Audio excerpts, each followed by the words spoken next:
Hello, friend. Welcome to yet another episode of Mount Rushmore of.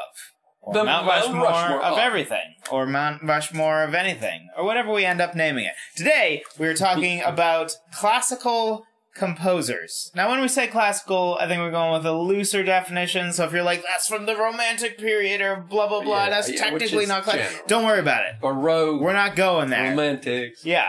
Just in general, if they're the kind of artists that would be played on the classical radio show that First you criteria, have they in need your to area. be dead. Oh, they need to be dead. Well, oh, okay. obviously, you can't be a classical composer if you're alive. Technically speaking, yes. I guess.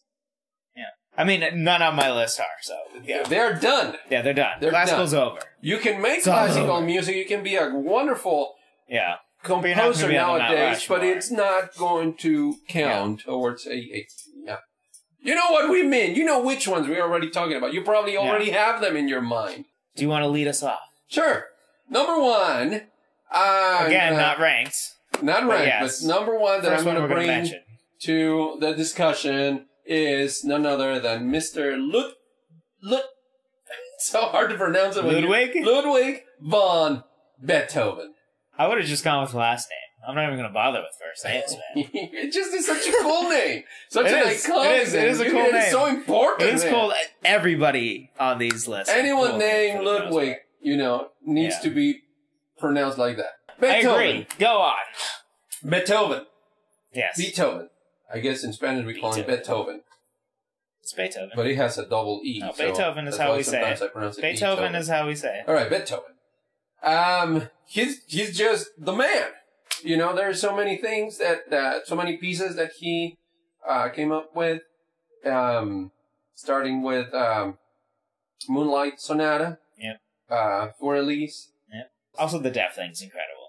It's so incredible. And as a person who has done music compositions, is a songwriter, loves music, I can tell you.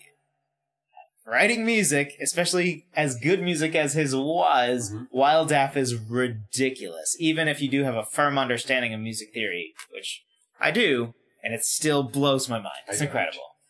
And then his music was beautiful. He has those that everybody knows. The fifth. Variety, for sure. The fifth of, Yeah. I'm thinking the fifth of Beethoven. Such a like dun dun dun dun. Yeah, everybody knows that. But you hear the whole thing. If you ever heard the whole thing, it's amazing. It's just so good. And he has transcended time. In a way that, of course, it's classical. That's why we call him classical. But yeah, sure. So that's my first. Sure. Sorry, Justin Bieber, you will not be relevant in 500 years. The beaver alone. The beaver.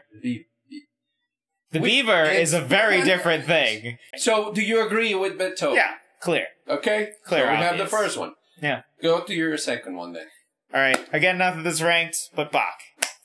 So Bach has to be on there again. If you think of classical names, Beethoven, Bach, and we will get there are just what comes to mind. I agree. Like you just there it is. It's obvious. And then he's also one of the most prolific. He is not the most prolific technically, but he's certainly the most prolific of the probably in the top 5 with his, I think it's over 1,000 pieces written, which is crazy. Yes, the song is basically lyrics, melody, and chords. Right, these songs that he did, these songs, this music, you're doing note by note, figuring out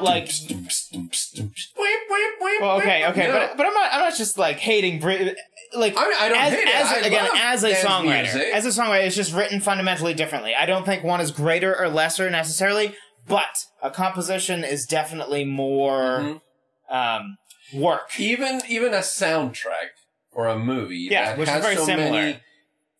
But you see, because it's not just chords; it's chords that get into more complexity, and you're figuring out, okay, this violin is doing this for whatever reason, and you're getting a little deeper than I'm going to do a G sus4 chord. Okay, but what's the voicing of it? What instrument is playing what and why? And a bunch of even the ones things that he did for piano or the harpsichord or the organ and all that. all the church music that he did. Yep. It was just like, how in the world can I feel like you can tell by his music he was an organ guy. He just understands the epic organ concept. Yeah, and I think that he might have had in his driver's license organ donor, and he donated all of his instruments at the end of his life. Oh my goodness! Sorry, couldn't help myself, man. It's the dad in me. Now I'm just picturing like somebody going to a church and just like drilling out the whole giant pipes from the organs they had back then. What are you just doing? Removing the whole wall. Mr. Bach said. Yeah, he sold the organ. They just take half the church. Right. Yeah. I don't think there's any debate on this one either. Bach. Yes. Third. Mozart. Okay.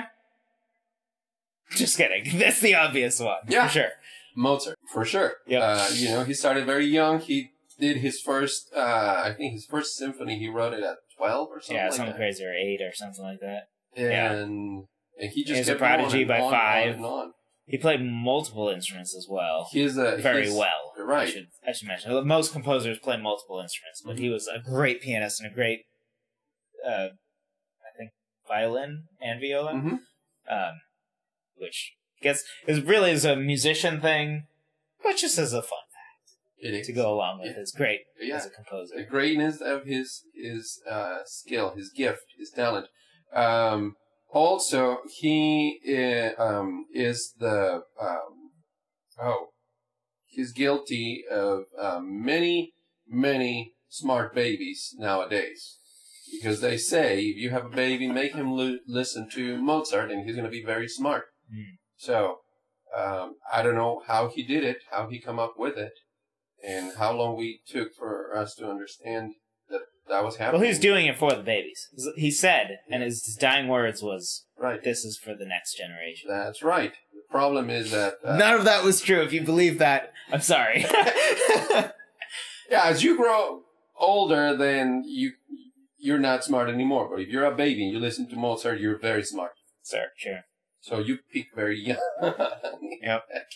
But anyway, on to the last one. Okay. I gotta be honest. I'm gonna be transparent with you guys. So I always usually feel... You haven't been honest? I'm always honest with you, but I'm gonna be extra honest. Okay.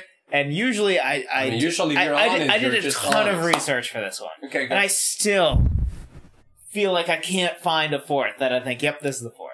Okay. It feels like there's those 3, and then there's like 8 other people, and I don't know how to elevate any of them above another one. Like Vivaldi, which seems like he deserves a place, maybe. There's Tchaikovsky, or whatever his name is, and then there's like just a bunch of others that are in that space that I don't know. Okay. So I'm literally going to defer to you. Really? Yes. Well, so I had 2.